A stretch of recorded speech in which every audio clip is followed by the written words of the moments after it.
Assalamualaikum warahmatullahi wabarakatuh. Selamat pagi dan salam sejahtera bagi kita semua.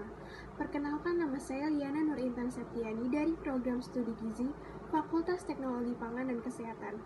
Pada pagi hari ini, saya akan menyampaikan materi presentasi yang berjudul Ragam Bahasa. Bahasa Indonesia merupakan bahasa nasional serta bahasa negara bangsa Indonesia. Bahasa ini sudah dipakai oleh masyarakat Indonesia sejak dahulu jauh sebelum Belanda menjajah Indonesia. Namun, tidak semua orang menggunakan tata cara atau aturan-aturan yang benar. Salah satunya adalah penggunaan bahasa Indonesia itu sendiri yang tidak sesuai dengan ejaan ataupun kamus besar bahasa Indonesia. Oleh karena itu, pengetahuan tentang ragam bahasa cukup penting untuk dipelajari. Ragam bahasa. Ragam bahasa adalah variasi bahasa menurut pemakaian yang berbeda-beda menurut topik yang dibicarakan, menurut hubungan pembicara, kawan bicara, orang yang dibicarakan, serta menurut medium pembicara. Seiring dengan perkembangan zaman, sekarang ini masyarakat mengalami perubahan, sehingga bahasa pun mengalami perubahan. Perubahan itu berupa variasi-variasi bahasa yang dipakai sesuai keperluannya.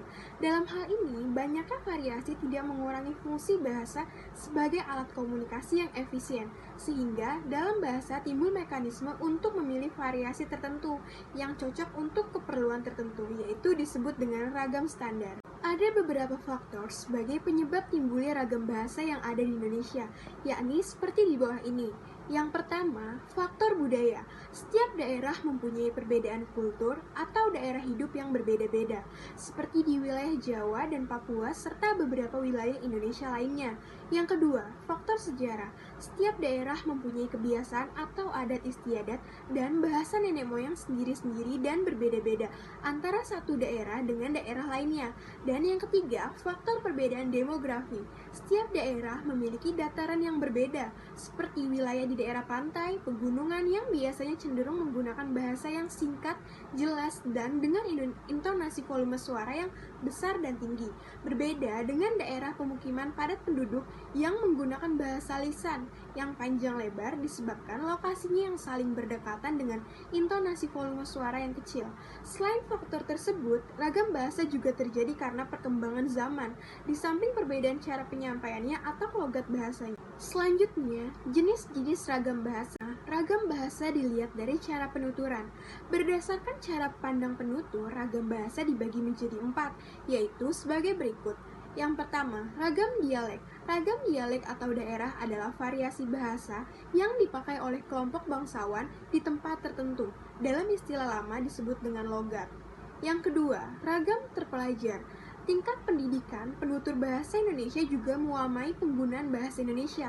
Bahasa Indonesia yang digunakan oleh kelompok penutur berpendidikan tampak jelas berbeda dengan yang digunakan oleh kelompok penutur yang tidak berpendidikan. Yang ketiga, ragam resmi. Ragam resmi adalah bahasa yang digunakan dalam situasi resmi, seperti pertemuan-pertemuan, peraturan-peraturan, dan perundang-undangan. Yang keempat, ragam tidak resmi. Ragam tidak resmi adalah ragam bahasa yang digunakan dalam situasi tidak resmi, seperti dalam pergaulan atau percakapan pribadi. Selanjutnya, ragam bahasa dilihat dari cara berkomunikasi. Macam-macam ragam bahasa dilihat dari cara berkomunikasi dibagi menjadi 2, yaitu ragam lisan. Ragam lisan adalah suatu ragam yang dihasilkan oleh alat ucap. Dalam ragam bahasa lisan ini, kita harus memperhatikan beberapa hal, seperti tata bahasa, kosakata, dan lafal dalam pengucapannya. Berikutnya, ragam tulis. Ragam bahasa tulis adalah bahasa yang dihasilkan dengan memanfaatkan tulisan dengan huruf sebagai unsur dasarnya.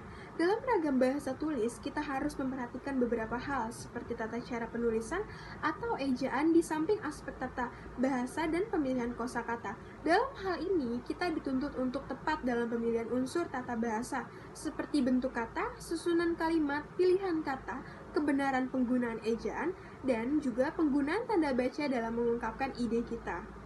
Selanjutnya, ragam bahasa dilihat dari topik pembicaraan. Yang pertama, ragam sosial. Ragam sosial yaitu ragam bahasa yang sebagian norma dan kaidahnya didasarkan atas kesepakatan bersama dalam lingkungan sosial yang lebih kecil dalam masyarakat.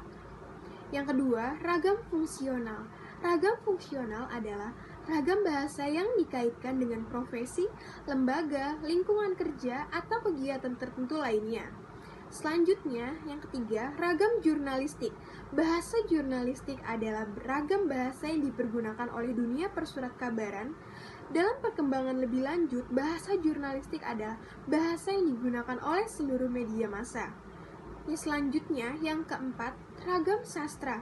Ragam bahasa sastra memiliki sifat atau karakter subjektif, lentur, konotatif, kreatif, dan inovatif. Dan yang terakhir, ragam politik dan hukum.